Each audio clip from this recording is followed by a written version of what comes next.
ചേട്ടാ സൈക്കിള് വേണം വെങ്കട മോനെ.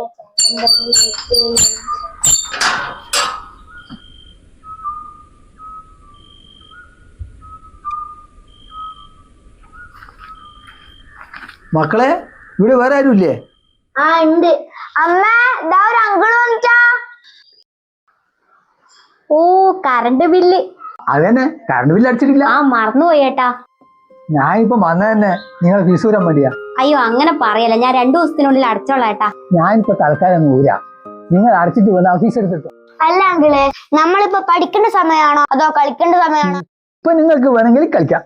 ആണല്ലോ. എന്നിട്ടും നമ്മളെന്താ ഇപ്പൊ ഇരുന്ന് പഠിക്കുന്ന അറിയാ? മോനെ ചിന്തു മിണ്ടായിരിക്കടാ.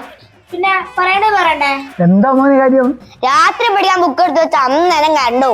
മോനെ, കറണ്ട് പോകുന്നതിന് പല കാരണങ്ങളുണ്ട്, അതൊന്നും ഇപ്പൊ പറഞ്ഞിട്ട് ഒരു കാര്യമില്ല. ഏട്ടാ നിങ്ങൾ ഇപ്പം ഫ്യൂസ് ഊരല്ല, വാഷിംഗ് മെഷീനിൽ തുണിയെല്ലാം അലക്കാനായിട്ടിട്ടുണ്ട്, പണിയൊന്നും തീർന്നിട്ടില്ല.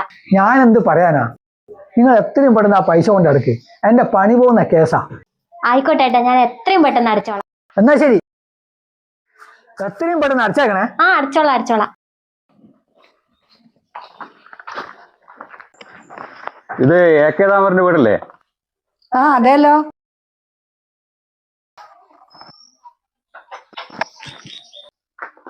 നിങ്ങൾ ഇപ്രാവശ്യം കറണ്ട് ബില്ല് അടച്ചില്ല അല്ലേ? ഇല്ല, അടയ്ക്കാൻ പറ്റിയിട്ടില്ല. ഇത്രയും ദിവസം ഉണ്ടായിരുന്നു അടക്കാഞ്ഞേ?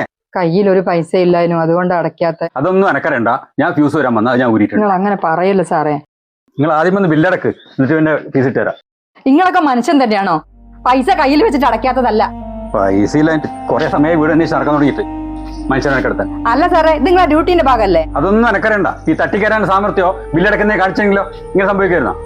സാറേ, നിങ്ങൾ ആ ഫ്യൂസ് ഇട്, 2-3 ദിവസം കൊണ്ട് ഞാൻ എങ്ങനെയെങ്കിലും ആ ബില്ല് അടച്ചോളാം.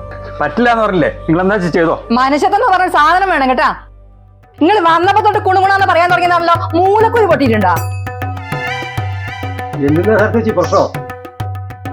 അത് പ്രസാദേ, ഈ പ്രാവശ്യത്തെ കറണ്ട് ബില്ലടയ്ക്കാൻ കുറച്ച് നേരം വൈകിപ്പോയി. നിനക്കറിയാലോ ഇവിടുത്തെ അവസ്ഥ, അതിനാണ് ഇയാളെ കിടന്ന് തുള്ളുന്നത്.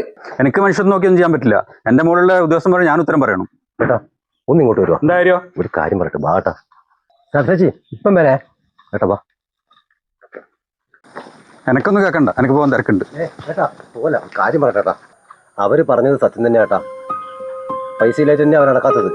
2 കിടപ്പിനും കൂടെ ഉണ്ട് ആ വീട്ടില്. ഒരു മാസം മരുന്നിന് തന്നെ വലിയ പൈസ വേണം. ഒന്നും എന്നോട് പറഞ്ഞിട്ട് കാര്യമില്ലല്ലോ. ഇവരെ പോലെയുള്ളവർക്കെങ്കിലും കുറച്ച് കളവ് കൊടുത്തൂടെ സാറേ?